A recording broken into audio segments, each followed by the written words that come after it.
Ini kajian mahal Bapak Ibu, saking mahalnya gratis.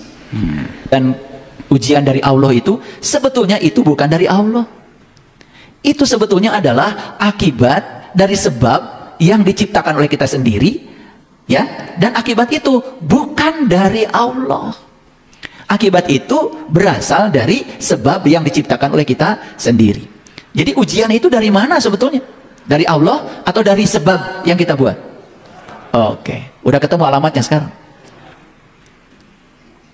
Nah selama ini kan bilang ujiannya dari Allah. Contoh, ada orang sakit, bilang saya sedang diuji oleh Allah. Itu kalimat tepat nggak? Tapi sering nggak diucap oleh Bapak Ibu? Nah, kalau yang menjamin Allah, percaya nggak? Percaya. Yuk sekarang percaya. Allah yang menjamin. Apapun yang terjadi pada kehidupan kita, pasti kita mampu. Pasti kita bisa melewatinya. Nah, perasaan tidak mampu, perasaan tidak bisa melewatinya, perasaan putus asa, itulah sebetulnya yang datang dari yuwaswisu. Itulah yang disebut dengan syaitan itu. Kesimpulan yang pertama, Allah menjamin tidak akan memberikan beban melampaui kesanggupannya, karena Allah maha mengetahui. Bahkan Allahnya pun ada bersama kita, bahkan Allahnya pun membersamai kita, bahkan Allahnya pun tinggal dalam seluruh sel dalam tubuh kita.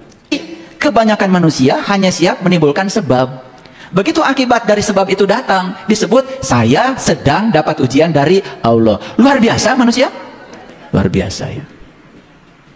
Saya bingung itu manusia betapa jahatnya sama Allah. Yang melakukan dia, pelakunya dia, yang membuat sebab dia, begitu akibatnya datang dibilang ujian dari Allah. Bayangkan.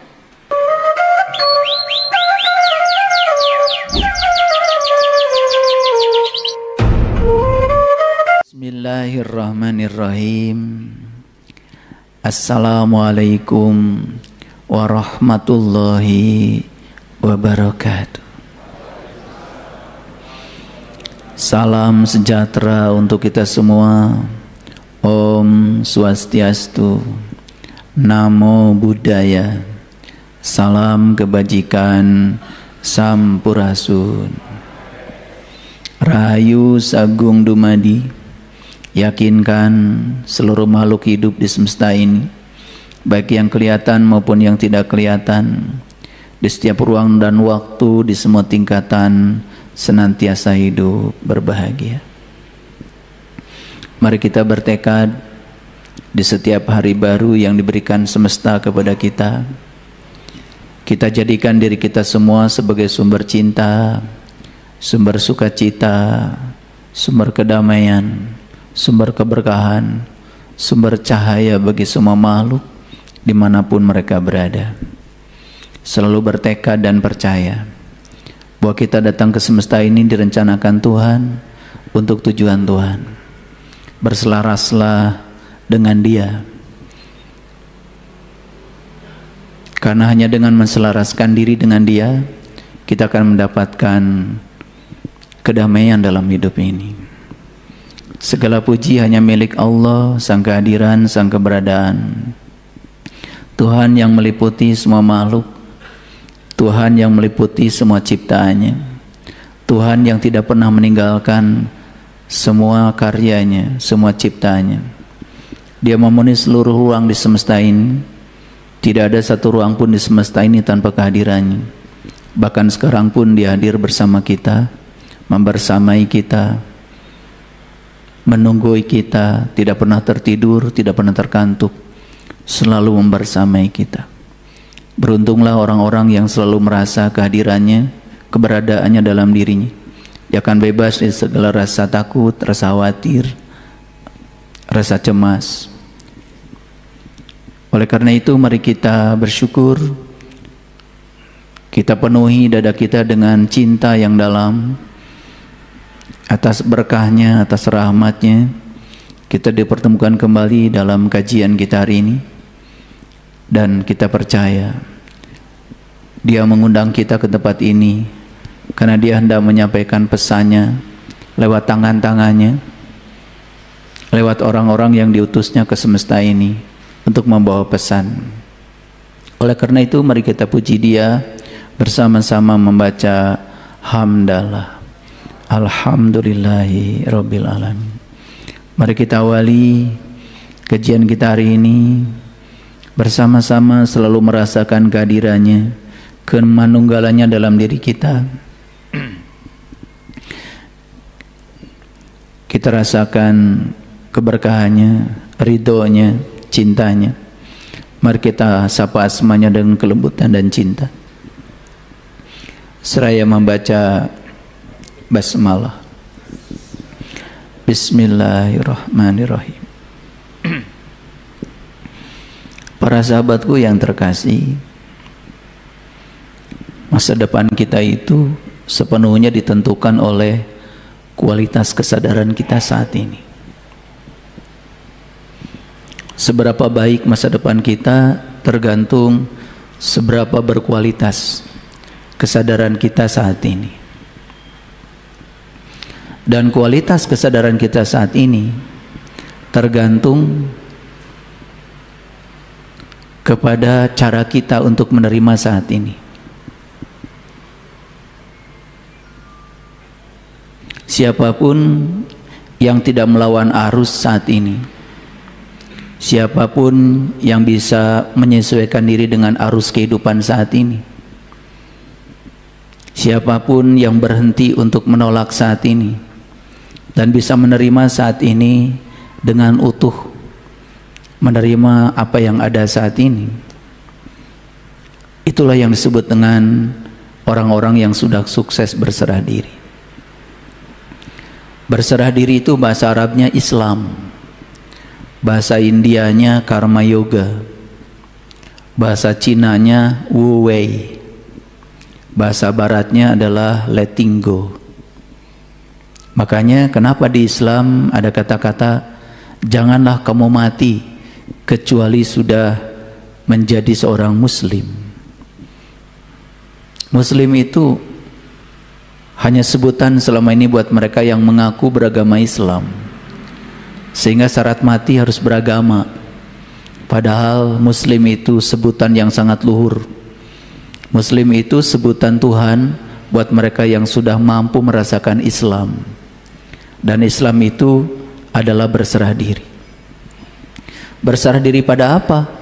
Berserah diri pada arus kehidupan, tidak melawan arus kehidupan. Dan kapan arus kehidupan itu terjadi? Dengarkan kata-kata saya. Arus kehidupan itu terjadi di sini, saat ini, sekarang.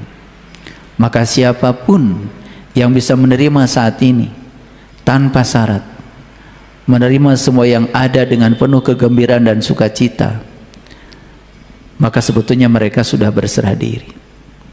Selama ini kita ngomong berserah diri, berserah diri, berserah diri, tapi prakteknya tidak tahu.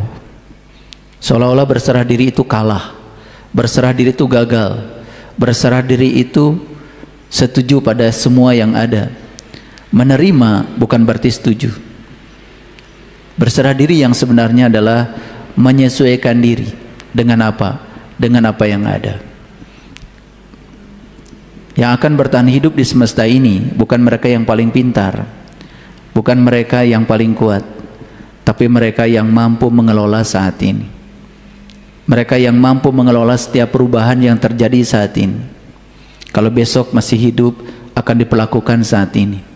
Kalau lusa masih hidup, akan diperlakukan saat ini. Setahun yang akan datang kita masih hidup pun akan diperlakukan saat ini. Makanya hadirlah di sini saat ini sekarang. Rasakan kekuatan saat ini, karena di situ ada kedamaian, di situ ada keberadaan, di situ ada kehadiran. Para sahabat, hari ini saya akan berbagi pengalaman tentang bagaimana cara semesta cuci gudang. Judulnya kelihatan ya sepele dan biasa. Karena biasanya kalau kita dengar cuci gudang, itu karena begitu banyak barang-barang di gudang, bahkan barang-barang yang mungkin sudah tidak berharga lagi, hanya memenuhi gudang aja, sehingga gudang kita jadi penuh. Jadi oleh karena itu, Cara semesta cuci gudang yang dimaksud adalah bagaimana cara semesta bersih-bersih sebetulnya. Bagaimana cara semesta bersih-bersih. Bagaimana cara semesta menarik kita supaya kita tetap bersih. Kira-kira itu pesan singkat yang akan disampaikan lewat kajian kita hari ini. Baik, tidak berlama-lama saya akan masuk pada inti kajian kita.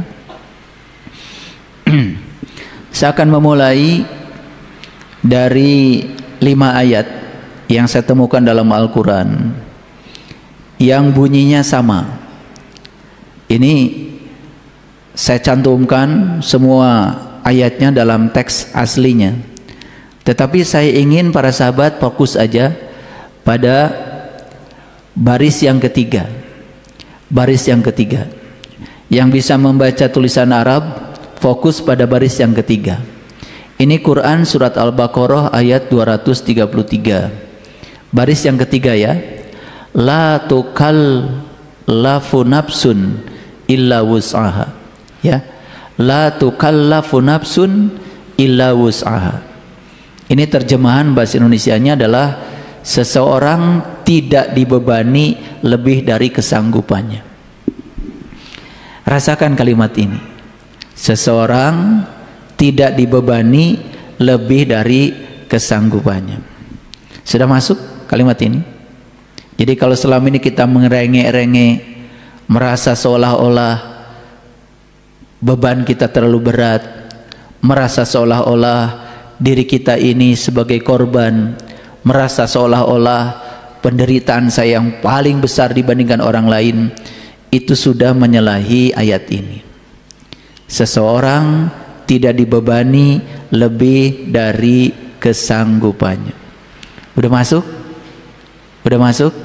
Ya, ini artinya Dia yang Maha Tahu tidak mungkin menghadirkan sesuatu yang melampaui batas kemampuan kita. Tetapi kita sendiri sebetulnya yang tidak percaya pada diri kita sendiri. Kita sendiri yang sering tidak melayakkan diri. Kita sendiri yang tidak memantaskan diri. Kenapa? Karena kita disetir oleh ego kita, oleh keakuan kita, bukan disetir oleh kesadaran yang ada dalam diri kita. Paham sampai sini? Oke. Saya cantumkan lagi ayat kedua. Ini di Quran surat Al-Baqarah, masih Al-Baqarah ayat 286. Jadi ini penghujung surat Al-Baqarah. Karena surah Al-Baqarah hanya 286 ayat. Perhatikan baris yang pertama. Baris yang pertama. La yukallifullahu nafsan illa wus'aha. Kalimat yang mirip-mirip sama. Terjemahannya juga sama. Seseorang tidak dibebani lebih dari kesanggupannya. Sudah masuk rasa ini? Oke. Saya mau nanya Bapak Ibu, ini jaminan dari Allah bukan? Jaminan. Kalau yang menjamin Allah, percaya nggak? Percaya. Yuk sekarang percaya. Allah yang menjamin. Apapun yang terjadi pada kehidupan kita, pasti kita mampu. Pasti kita bisa melewatinya. Nah, perasaan tidak mampu, perasaan tidak bisa melewatinya, perasaan putus asa, itulah sebetulnya yang datang dari yuwaswisu. Itulah yang disebut dengan syaitan itu. Syaitan sedang membisikkan pada diri kita seolah-olah kita tidak akan mampu menghadapi itu. Ketika kita mengatakan saya tidak mampu, maka alam semesta betul-betul tidak memampukan kita. Apa yang terjadi? Yang terjadi beban itu makin terasa berat, dan yang luar biasa, beban yang sama akan datang berulang-ulang dalam kehidupan kita. Lalu hidup menjadi tidak menakjubkan lagi. Bayangkan ya, kita belajar agama selama ini kayak robot, sibuk menjalankan ritual, sementara kesadaran kita tidak bertambah. Kita diajarkan doa-doa untuk mengatur Tuhan agar Tuhan mengikuti apa yang kita mau. Padahal saya kasih tahu, ketika kita mengejar yang kita butuhkan, ketika kita mengejar yang kita inginkan, yang kita kejar itu semakin menjauh. Kenapa? Karena saat kita mengejar yang kita butuhkan, berarti kondisi kita saat itu sedang merasa kekurangan. Harusnya kita belajar merasa kaya sebelum kaya, belajar merasa sehat sebelum sehat, bersyukur terhadap sesuatu yang belum terjadi, rasakan seolah-olah itu sudah terjadi. Itulah bersyukur yang paling hebat. Kita bersyukur terhadap yang sudah terjadi nggak lulus, bersyukur terhadap yang sedang terjadi tidak lulus, apalagi bersyukur terhadap yang belum terjadi. Padahal kita adalah kreator kehidupan, kita adalah pencipta kehidupan kita sendiri. Ya, sudah 2 ayat ya. Saya masukkan ayat yang ketiga. Di dalam Quran surat Al-An'am surat ke-6 ayat 152. Lihat baris kedua bagian tengah. Lihat baris kedua bagian tengah. Ada kata-kata yang sama. La nukallifu nafsan illa wus'aha. Terjemahnya sama. Seseorang tidak dibebani lebih dari kesanggupannya. Luar biasa. Sudah berapa ayat? Sudah 3 ayat. Allah masih merasa belum cukup. Lalu oleh Allah diulang lagi dalam Quran surah Al-A'raf ayat 152. Beliau kemudian menyatakan di sini, perhatikan baris pertama bagian tengah. La nukallifu nafsan illa wus'aha. Seseorang tidak dibebani lebih dari kesanggupannya. Saya terkejut ya ketika saya menekuni Al-Quran ya, setiap malam, setiap orang lagi tidur saya membacanya dalam keheningan. Saya menemukan, loh kok diulang-ulang ya kalimat yang sama. Bayangkan sudah berapa kali diulang? Sudah 4 kali.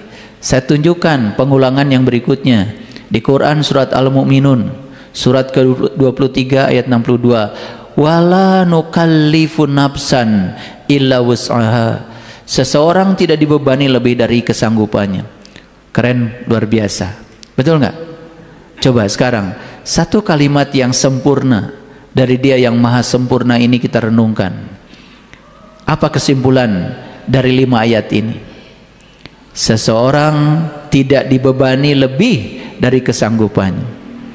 Artinya tidak ada satu peristiwa dalam hidup ini yang melampaui kemampuan kita. Tidak ada peristiwa dalam hidup ini yang melampaui kesanggupan kita. Namun kita dari kecil sudah diajarkan seolah-olah hidup itu berat, seolah-olah hidup itu susah. Dan kita telah menciptakan program yang dibangun di dalam diri kita sendiri, dan itulah yang kita bisa lihat dalam kenyataan. Oke, saya ingin lebih dalam memaknai 5 ayat yang saya sampaikan tadi. Kesimpulan yang pertama, Allah menjamin tidak akan memberikan beban melampaui kesanggupannya, karena Allah maha mengetahui. Bahkan Allahnya pun ada bersama kita. Bahkan Allahnya pun membersamai kita. Bahkan Allahnya pun tinggal dalam seluruh sel dalam tubuh kita. Lalu pemikiran berikutnya, kalau Allah mengetahui, pertanyaannya, perlukah Allah menguji kita? Tolong dong dijawab. Kalau Allah itu sudah tahu kapasitas kita, dan Allah juga tidak mungkin membebani kita melampaui kesanggupan kita, pertanyaannya, perlukah Allah menguji kita? Oke. Tetapi sering nggak Bapak Ibu mengatakan, oh saya sedang diuji oleh Allah? Sering?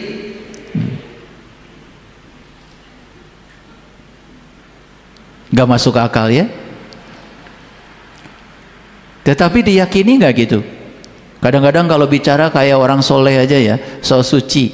Oh saya sekarang sedang diuji sama Allah. Nah kalau Allah dengar, emang gue pikirin, kata Allah. Coba saya menguji mahasiswa.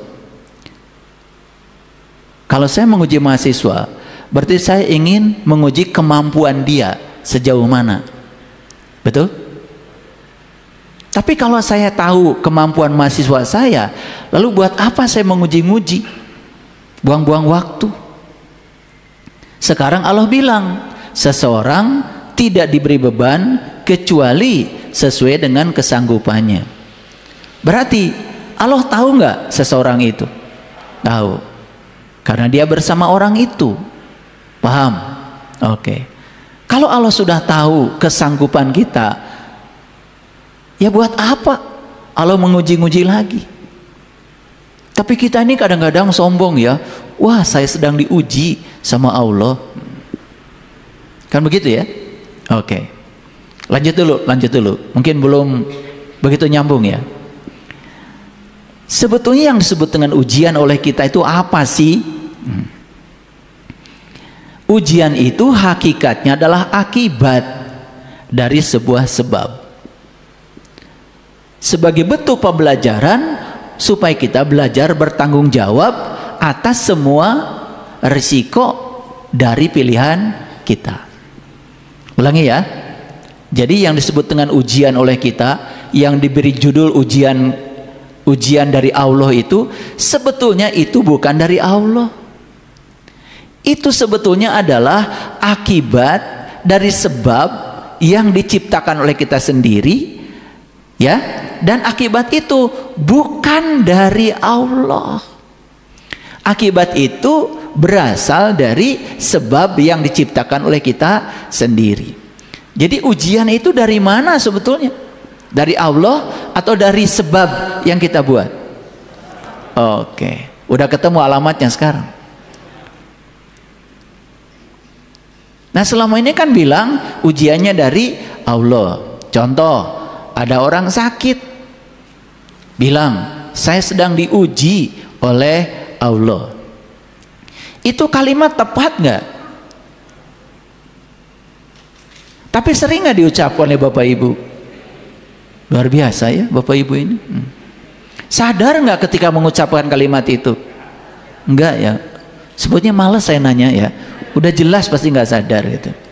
Karena yang ngajarinnya juga nggak sadar. Betul nggak? Ini kan masalahnya, yang ngajar nggak sadar, yang diajar juga nggak sadar. Yang penting terjadi proses belajar mengajar, kan gitu ya. Yang penting ada yang ceramah, yang penting ada mustami yang mendengarkan. Seolah-olah syiar sudah terjadi. Bapak Ibu, syiar itu bukan berapa banyak tabligh akbar yang terjadi. Syiar itu berapa banyak manusia yang sadar. Paham ya? Oke. Ini kecepatan sudah mulai naik nih sedikit-sedikit ya. Jadi ujian yang disebut oleh kita itu dari mana Bapak Ibu? Dari sebab yang kita buat. Jadi ujian itu hakikatnya apa? Akibat. Makanya alam semesta ini diciptakan berdasarkan hukum sebab akibat. Itu yang disebut dengan the law of correspondence, yang disebut dengan hukum kesesuaian. Jadi alam semesta ini ya tidak mungkin menciptakan sesuatu yang tidak sesuai. Sebab dengan akibat pasti sesuai. Tidak mungkin sebab dan akibat tidak sesuai, maka disebut juga hukum, ya, the law of correspondence. Itu yang disebut dengan hukum kesesuaian. Selama ini saya sering berbicara namanya hukum tarik-menarik, the law of attraction. Nah, sekarang saya tambah hukumnya biar wawasannya lebih luas, yang disebut dengan hukum fondasi alam semesta, yang bisa mengendalikan segala yang mikrokosmos dan yang makrokosmos. Dan hukum ini namanya hukum kesesuaian. Tidak mungkin sebab dan akibat tidak sesuai. Akibat yang akan kita tanggung pasti sesuai dengan sebab yang kita buat. Clear dulu ya. Oke, bisa lanjut? Oke. Kebanyakan manusia hanya siap menimbulkan sebab, tetapi tidak siap menerima akibat.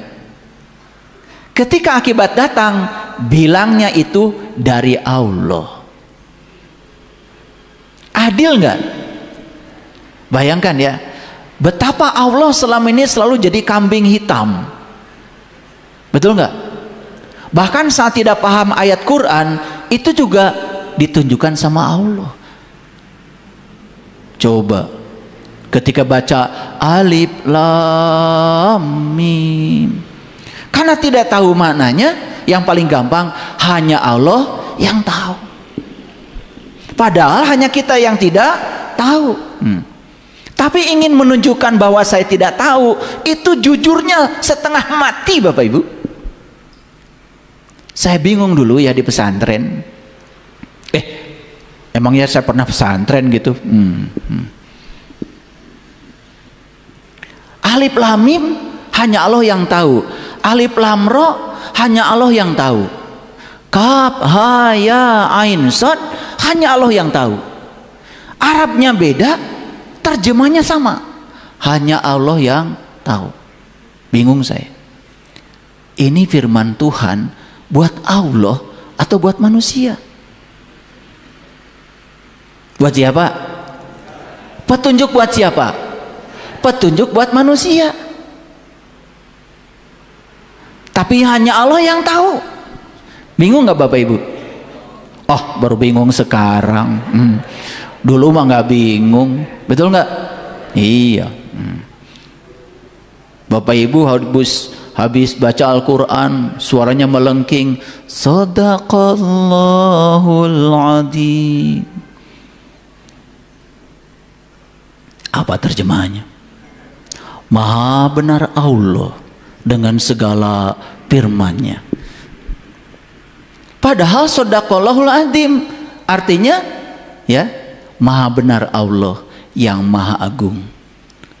Kok jadi maha benar Allah dengan segala firman-Nya? Bingung nggak Bapak Ibu?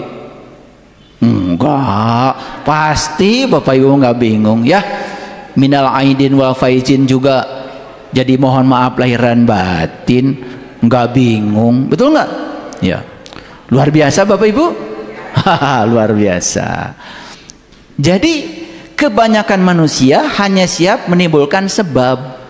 Begitu akibat dari sebab itu datang, disebut saya sedang dapat ujian dari Allah. Luar biasa manusia. Luar biasa ya. Saya bingung itu manusia betapa jahatnya sama Allah. Yang melakukan dia, pelakunya dia, yang membuat sebab dia, begitu akibatnya datang dibilang ujian dari Allah. Bayangkan. Ini kajian mahal Bapak Ibu. Saking mahalnya gratis. Ya. Karena ini adalah kajian kesadaran. Dan setiap Bapak Ibu dengar kajian saya, kesadarannya naik sedikit. Setiap dengar kajian saya naik sedikit, nggak apa-apa, tidak perlu bergerak cepat, yang penting bergerak maju walaupun sedikit-sedikit.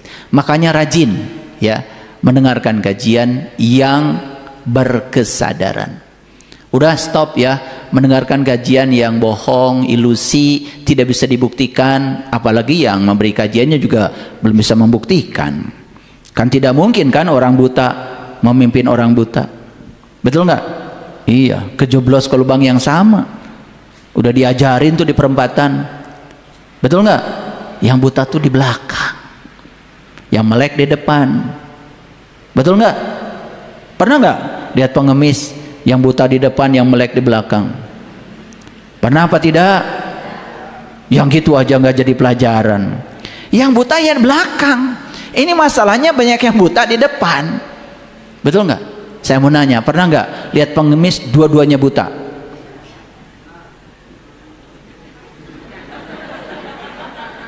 Itu pasti yang depan pura-pura.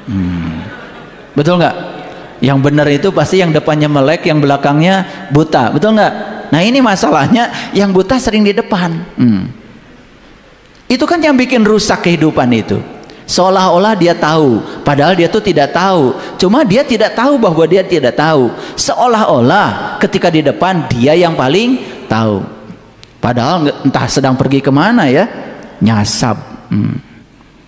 Nah, ketika akibat dari sebab itu datang, manusia mengatakan bahwa itu adalah ujian dari Allah. Parah nggak itu? Saya tulis itu, parah. Biar kelihatan sama kalian semua betapa parahnya kita selama ini, betul nggak? Sakit dari Allah, miskin dari Allah, betul nggak? Bangkrut dari Allah. Bayangkan, semua dari Allah. Padahal Allah di Quran mengatakan, semua yang baik dariku, tapi semua yang buruk yang hadir ke dalam kehidupanmu itu akibat dari sebab yang diciptakan oleh tanganmu sendiri. Makanya banyak orang yang sakit gak sembuh-sembuh. Kenapa? Karena dia menyangka Allah sumber penyakit. Padahal Allah bilang di Quran, faiza maridtu fahuwa yashfin. Apabila kamu sakit, aku yang menyembuhkan. Sakit itu ya buatan kamu, tapi sembuh itu buatan aku. Nah, salah persepsi pada Tuhan, salah mempersepsikan Allah Tuhan, itu juga yang akan membuat kehidupan kita makin kacau balau. Clear sampai sini? Oke. Nah, itulah kira-kira kesimpulan dari 5 ayat tadi ya. Oke, sekarang saya akan bawa lebih dalam lagi. Bapak Ibu, entah berapa kali ya Bapak Ibu baca ihdinas syiratal mustaqim, tunjukilah kami ke jalan yang lurus. Kehitung nggak sehari semalam berapa kali? Banyak kali ya. Oh, soleh ya. Tapi sadar nggak ketika mengucapkan kalimat itu? Yakin ya. Yakin nggak sadar maksudnya. Ayo kita sekarang mengucapkan dengan kesadaran. Perhatikan kata-kata saya. Tunjukilah kami ke jalan yang lurus.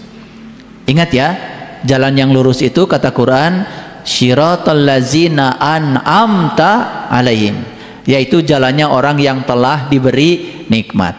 Bukan jalan mereka yang dimurkai, bukan pula jalan mereka yang tersesat jalan. Bisa menyimpulkan nggak dari ayat ini? Apa kesimpulan Bapak Ibu? Ulangi ya. Tunjukilah kami ke jalan yang lurus. Yes, yaitu jalannya orang yang telah diberi nikmat. Yes, yes. Apa kesimpulannya?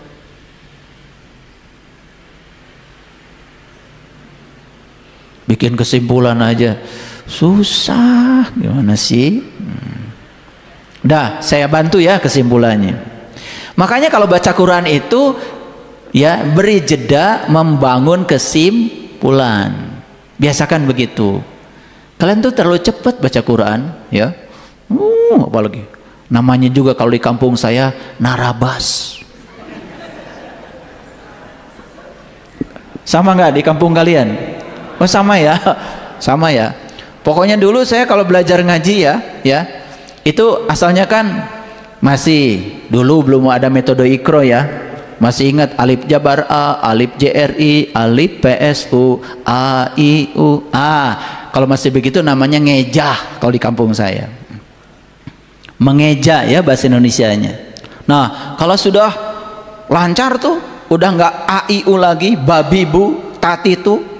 Ya, tadi sudah alhamdulillahi rabbil alamin. Udah gitu, tuh namanya narabas. Bahasa Indonesianya nerobos. Saking nerobosnya sampai nggak ngerti yang dibaca, betul nggak? Yang penting tamat, betul Pak gitu? Wah kan, udah berapa tumpeng kalian habisin? Luar biasa ya, luar biasa.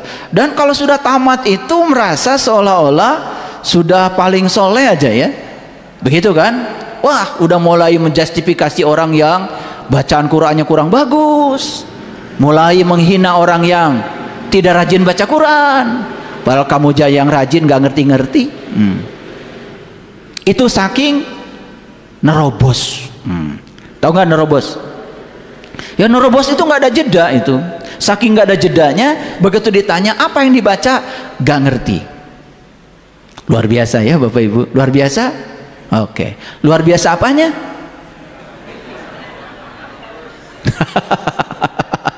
Luar biasa nggak sadarnya ya. Nggak apa-apa ya, disembuhkan hari ini ya, sembuhkan. Yuk, disuruh membuat kesimpulan dari ihdinas syiratal mustaqim syiratal ladzina an'amta alaihim. Nggak bisa. Yuk, kesimpulannya saya bantu ya. Jadi kesimpulan yang pertama berarti jika seseorang sudah berada di jalan yang lurus pasti dapat nikmat. Gitu aja kesimpulannya. Gampang nggak kesimpulannya? Ulangi. Jika seseorang sudah berada di jalan yang lurus pasti dapat nikmat. Udah gitu aja kesimpulannya. Nah sekarang tinggal kita tanya pada diri kita, sudah dapat nikmat belum? Gitu. Kalau sudah dapat nikmat berarti sudah di jalan yang lurus. Kalau belum dapat nikmat cuma ada dua pilihannya, dimurkai atau tersesat. Kan sederhana ngajinya begitu. Ulangi. Ya, sudah dapat nikmat belum? Diam semua. Kan takut ditanya lagi. Kan pasti ditanya sama saya. Nanti nikmat itu apa? Pasti ditanya lagi kan? Pasti kalau sama saya dikejar itu, ya. Boro-boro dapat nikmat, tahu nikmat aja sampai sekarang belum. Luar biasa.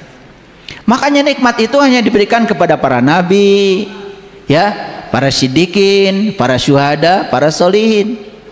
Nikmat itu berarti ya sesuatu ya yang diberikan Allah kepada orang-orang yang ingin bermanunggal dengan Allah.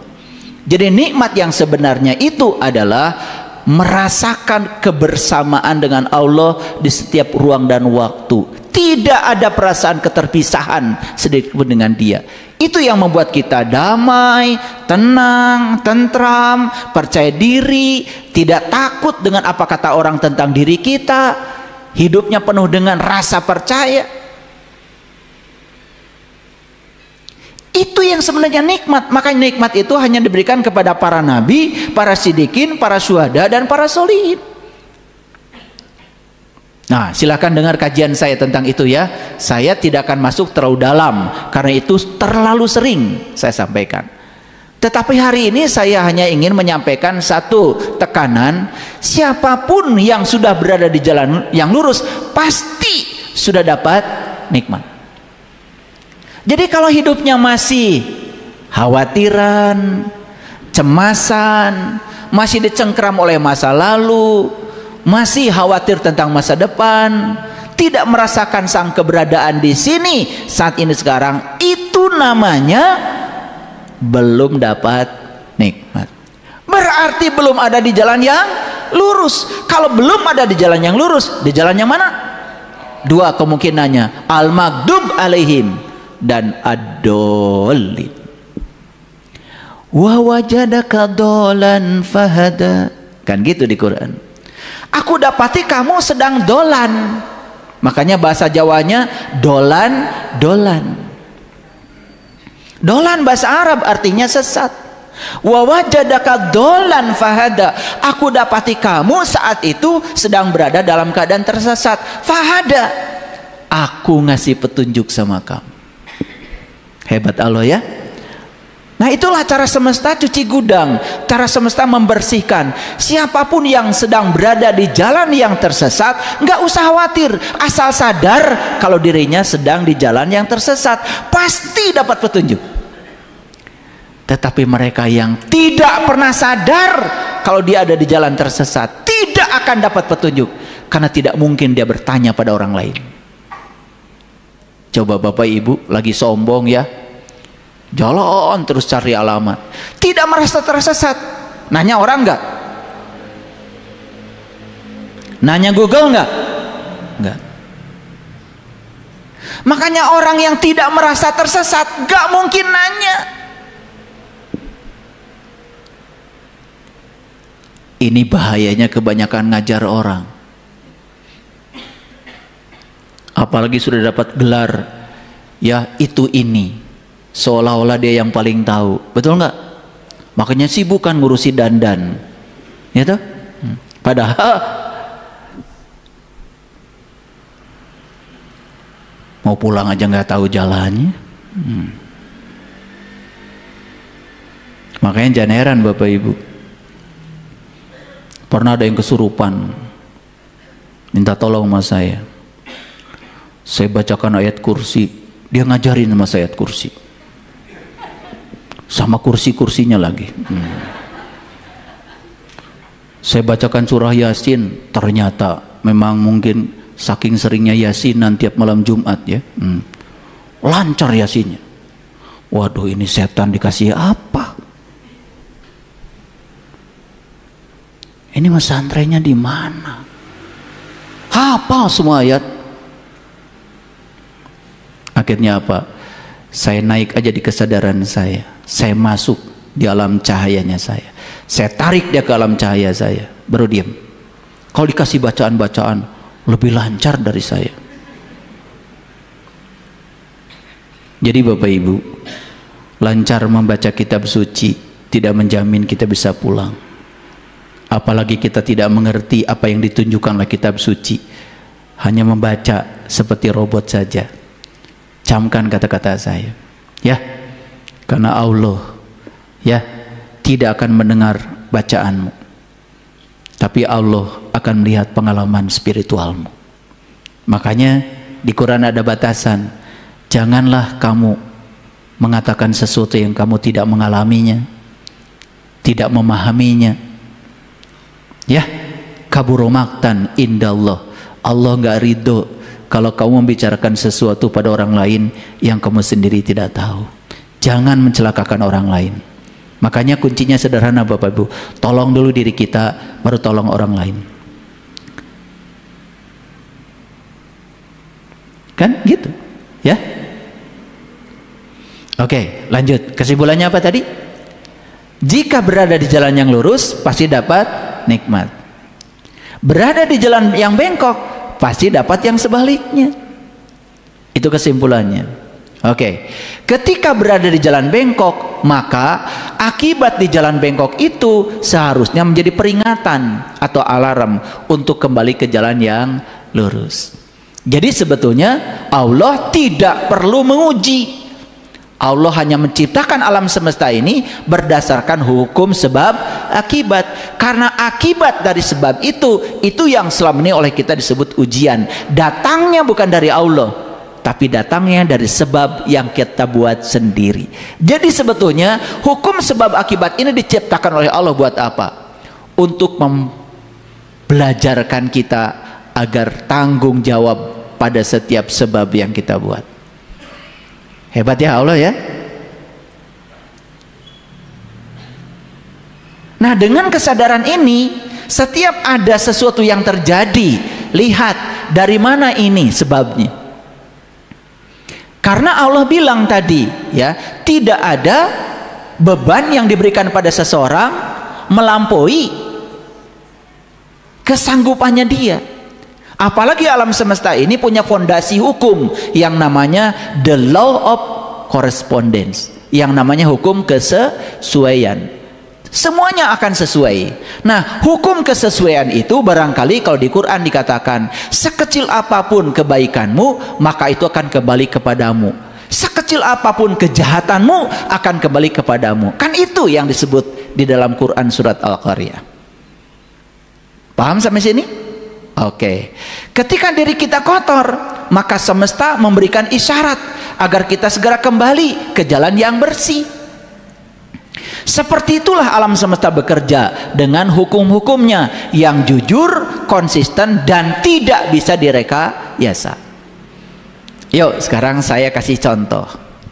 Ada nggak Bapak Ibu yang dalam kehidupannya itu selalu dikhianati orang?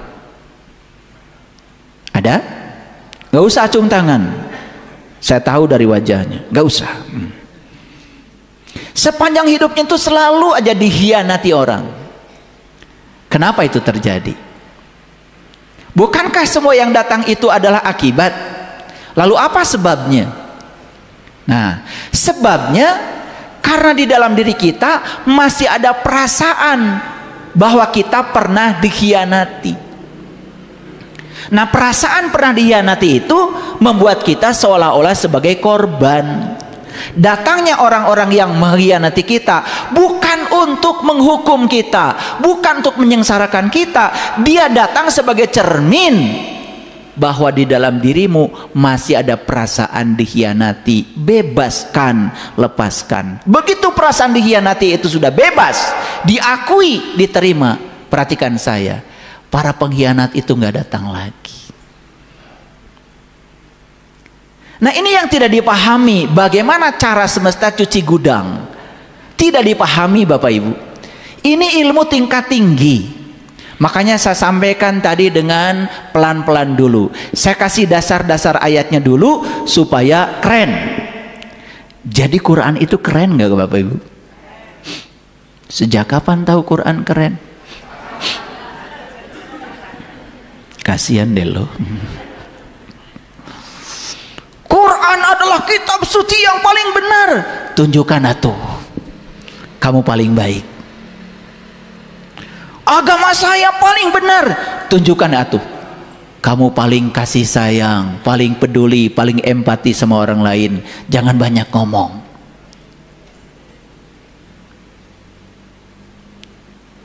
Makanya kan ada seorang sastrawan Rusia, Leo Tolstoy namanya. Dia berkata, stop bicara agama kepadaku, tapi tunjukkan agama dalam perilakumu. Aku tidak mau mendengar keyakinanmu, tapi aku hanya akan melihat dampak dari keyakinanmu. Begitu kata Leo Tolstoy. Orang yang waras kan begitu. Ya, makanya tidak usah bicara lagi keyakinan kita apa, karena keyakinan itu kan urusan pribadi kita.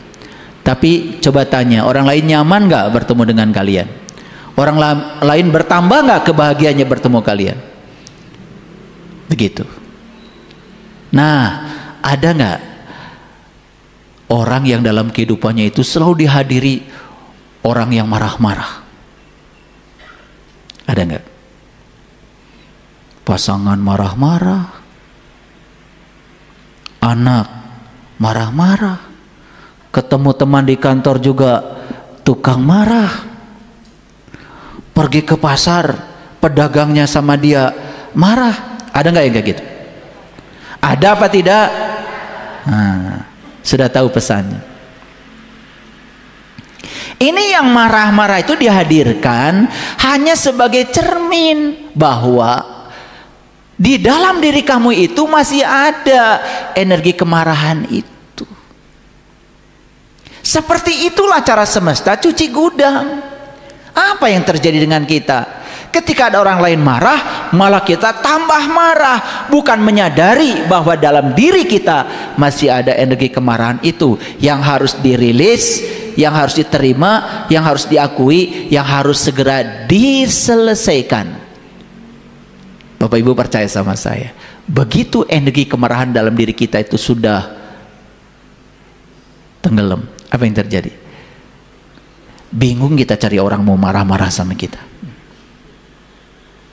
Bahkan tidak ada lagi yang marah-marah. Coba, ini yang disebut dengan the law of correspondence. Itu yang disebut dengan hukum kesesuaian. Makanya orang yang masih punya kemarahan, maka dia akan terus didatangkan sumber-sumber kemarahan bagi dia. Itu yang disebut dengan hukum kesesuaian. Sekarang sadar? Sadar? Oke. Tetapi tidak cukup menyadari ini, tidak cukup tahu ini. Setelah ini kemudian praktekkan. Bagaimana cara merilis energi kemarahan? Bagaimana cara kita mengendalikan emosi, mengendalikan pikiran, mengendalikan ego, mengendalikan sikap, sehingga kita tidak terjerumus ya pada arus ya kemarahan itu.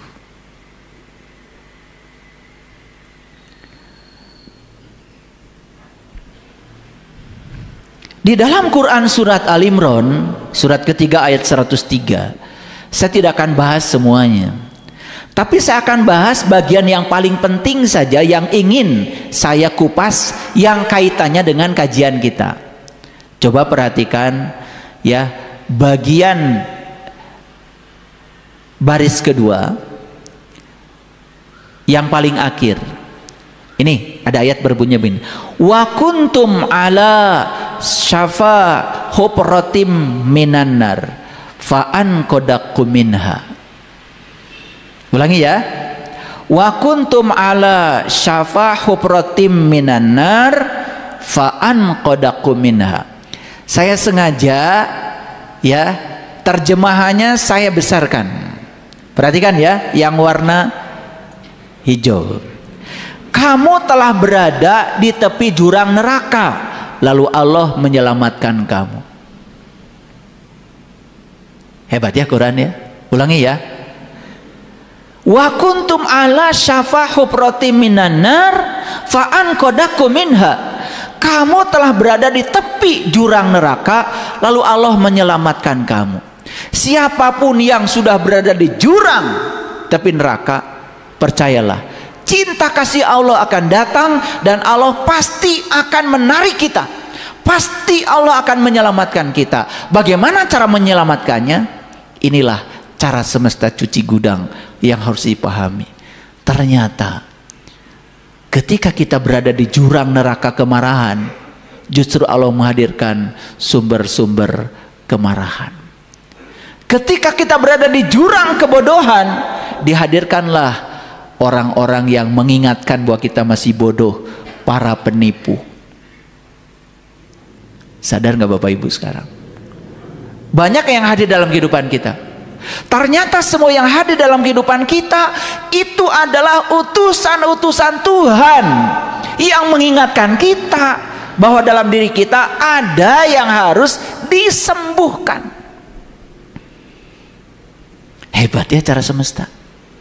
Tapi baru tahu sekarang ya. Betul nggak? Kita ini kan selama ini menganggap Allah itu seperti Doraemon, tidak by proses. Semua itu seolah-olah terjadi begitu saja.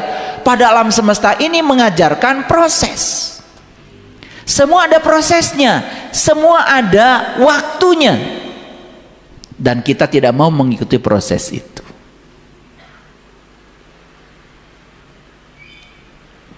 Sudah bisa menangkap ayat ini?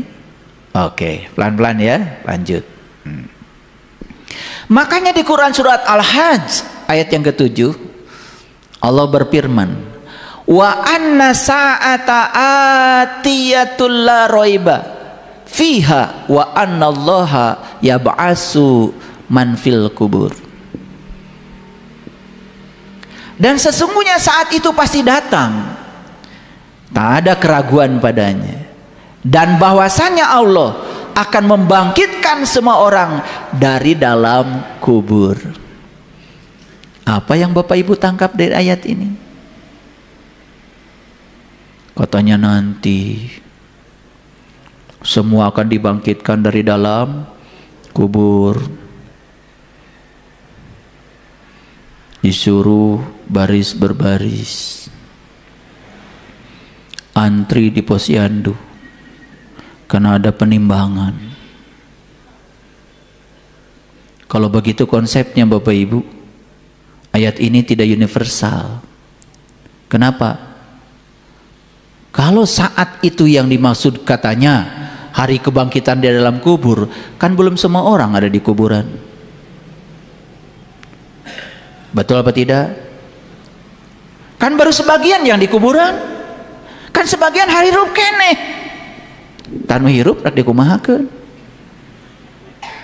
Paham Bapak Ibu? Sedangkan kebenaran itu harus bersifat universal, bisa diterima oleh akal kita, memenuhi asas koherensi, asas korespondensi, dan asas pragmatis. Karena itulah cirinya ilmu. Asas koherensi, ilmu itu tidak boleh berlawanan dengan akal. Asas korespondensi, ilmu itu harus nyata dan bisa dibuktikan sekarang. Asas korespondensi, ilmu itu harus berkesesuaian. Artinya apa? Harus punya asas pragmatis, memiliki nilai manfaat buat kehidupan. Yuk sekarang kita tarik 3 asas itu dari ayat ini. Bapak Ibu, apakah Bapak Ibu sekarang sedang berada dalam kubur?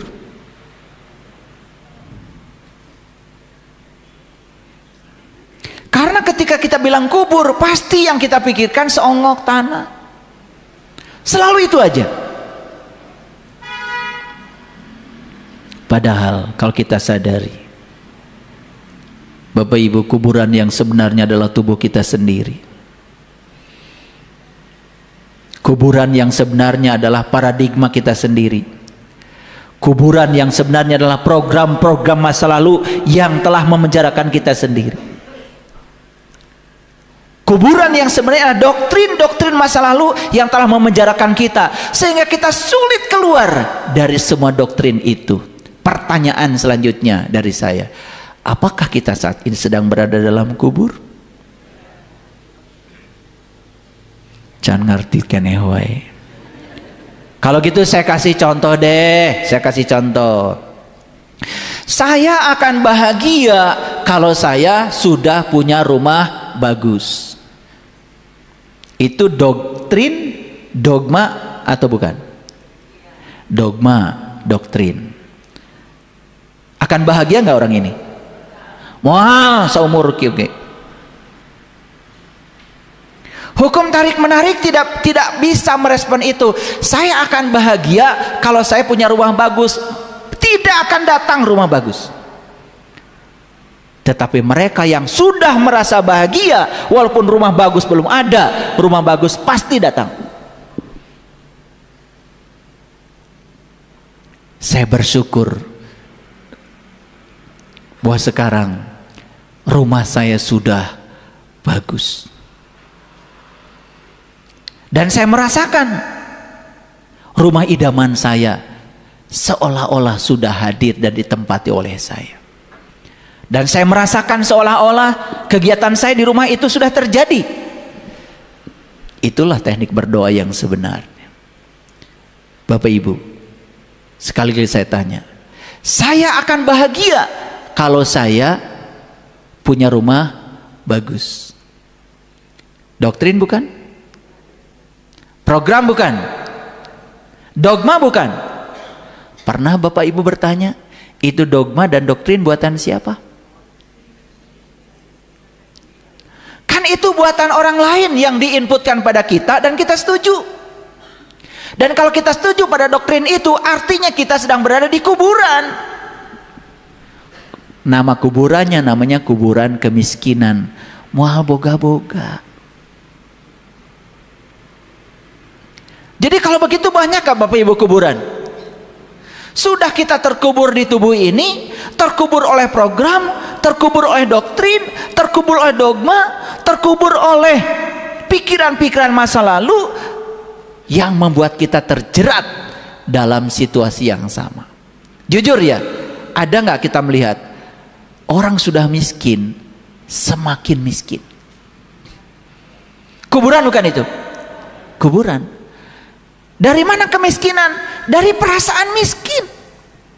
Dia merasa tidak layak, dia merasa tidak pantas, dia merasa tidak mungkin. Betul nggak? Bahkan dia mengakui seolah-olah kemiskinan itu dari Tuhan. Karena ada yang mengajarkan, itu takdir. Seolah-olah kemiskinan itu dari Tuhan. Padahal kemiskinan itu, kata Tuhan, berasal dari hasil tanganmu sendiri. Kemiskinan itu bukan ujian. Kemiskinan itu adalah akibat dari sebab yang kita buat. Udah nyambung sekarang? Makin tercerahkan, makin pusing? Keterlaluan kalau kalian makin pusing. Udah ngomong saya dari tadi. Udah pelan-pelan saya coba ya, supaya masuk ini ya. Karena yang saya sampaikan ini pengalaman. Saya juga pernah berada di kuburan itu Bapak Ibu. Saya pernah berada di kuburan itu. Dulu saya mau nyicil mobil aja nggak berani. Lalu datanglah orang yang membangkitkan saya dari kubur. Dan orang itu cuma lulusan SD, mobilnya banyak. Dia bilang sama saya, Saya aja lulusan SD mobilnya banyak, Pak. Bapak sekolah tinggi-tinggi gak punya mobil kan. Wah. Itu saya kayak ditampar tuh sama dia. Iya. Dan hebatnya dia itu, saya sama istri saya tuh. Diajak makan itu, jalan-jalan ke Taman Safari pakai mobil dia. Tapi dia mulia sekali hatinya. Rupanya mau nampar saya dengan kata-kata itu. Suatu saat lagi makan di Taman Safari itu, dia bilang sama saya, enak ya Pak ya, punya mobil bisa jalan-jalan. Iya. Bapak mobilnya mana? Saya lulusan SD aja Pak, katanya mobilnya ganti-ganti. Betul. Ternyata di situ saya baru sadar bahwa tingkat pendidikan itu tidak menentukan seberapa kualitas kehidupan kita, tapi dia sudah melampaui diri saya kesadarannya. Wah, saat itu saya masih ingat tuh, istri saya itu waktu itu juga sempat dialog dengan saya. Gaji PNS saya waktu itu 84.000 Bapak Ibu. 80% golongan 3A, baru sarjana. Cicilan saya 600.000. Bingung kan? Gara-gara sama dia itu saya diracuni. Saya bilang gaji saya 84.000. Waduh, saya dihantam lagi. Habis Bapak yakin kalau hidup Bapak cuma gaji itu? Salah lagi saya. Jadi saya bicara ini pengalaman. Wih, setelah saya ambil mobil yang cicinya 600.000 padahal gaji saya cuma 84.000, saya buka pikiran saya. Berikutnya ambil lagi mobil lebih mahal lagi, ambil lagi mobil mahal lagi, selalu kebayar. Wah, ini problemnya ada di saya bilang, bukan di mobil. Karena selama itu saya ada di kuburan kemiskinan yang diciptakan oleh program yang saya inputkan di dalam diri saya. Seperti yang di dalam, itulah yang di luar. Seperti yang di luar, itulah yang di dalam. Seperti yang di atas, itulah yang di bawah. Seperti yang di bawah, itulah yang di atas. Ternyata masalah saya saat itu adalah saya harus membongkar kuburan saya. Saya harus bangkit. Wah, mulai merambah itu. Mikirkan rumah, kebeli. Merambah lagi. Mikirkan masjid ini dulu. Jadi. Merambah lagi. Bikin sekolah. Jadi. Wah, ternyata Allah itu tanpa batas. Selama yang membatasi adalah kuburan yang saya ciptakan sendiri. Makanya di ayat ini dikatakan, dan sesungguhnya saat itu pasti datang. Apa saat itu? Tak ada keraguan padanya. Dan bahwasannya Allah akan membangkitkan semua orang dari dalam kubur. Hebat Allah. Allah akan membangkitkan para sahabat dari kuburan yang para sahabat ciptakan sendiri. Bayangkan, sudah berapa tahun kita bikin kuburan itu? Sudah sedalam apa? Sudah setebal apa? Banyakkah di sini yang perlu dibongkar? Banyakkah kuburan kita? Dan itu yang telah memenjarakan kita. Maaf Bapak Ibu, dalam konflik, dalam kemiskinan, dalam kekurangan, dalam penyakit. Bayangkan, Bapak Ibu nanti pulang ke rumah, ambil pulpen, coba apa saja program yang sudah dimasukkan, aturan main yang pernah dimasukkan oleh lingkungan kepada saya. Coba dari kecil kita diajarkan. Sekolah, melamar kerja, dapat uang. Program bukan itu. Kuburan bukan itu. Kuburan. Kita sekolah, melamar kerja, dapat uang. Perhatikan saya. Kalau melamar kerja, apa yang terjadi? Berarti kita akan kerja di orang. Kalau kerja di orang, apa yang terjadi? Waktu kita jadi milik orang. Yang kedua, kita harus ikut aturan orang. Yang ketiga, kita tidak sadar kalau kita sedang menyiapkan masa depan orang. Dan yang keempat yang luar biasa, gaji kita ditentukan oleh orang. Akhirnya kita memasuki penjara kuburan yang namanya keterbatasan finansial. Lalu pakai ilmu, oh nanti Kalau kita punya uang, kita piknik ya anak ya. Piknik nggak itu? Mual. Mual ini kemana-mana. Ya. Ya. Semua nanti kalau papa punya uang, kita makan di restoran, bakal jadi mual. Akhirnya kita dibohongi oleh satu kata yang bernama nanti. Dan terus dibohongi oleh kata itu dan kita percaya nanti. Padahal nanti itu tidak ada. Itu hanya ilusi pikiran saja. Harusnya saat ini kan dikuatkan. Ya, nah, ya, kita yakin kita akan makan di restoran itu. Kita yakin kita juga pasti punya mobil itu. Kita rasakan kebahagiaan orang lain yang sudah punya mobil bagus itu. Kita rasakan rumah orang lain yang rumahnya sudah bagus itu. Rasakan kita seolah-olah sudah di dalam. Bukan iri hati, bukan dengki pada orang lain. Makanya penyakit orang miskin, kata Ali bin Abi Thalib, itu adalah iri. Makanya miskin semakin miskin. Kuburan bukan Bapak Ibu? Kuburan. Belum lagi kuburan keyakinan. Banyak gak kuburan keyakinan? Wah.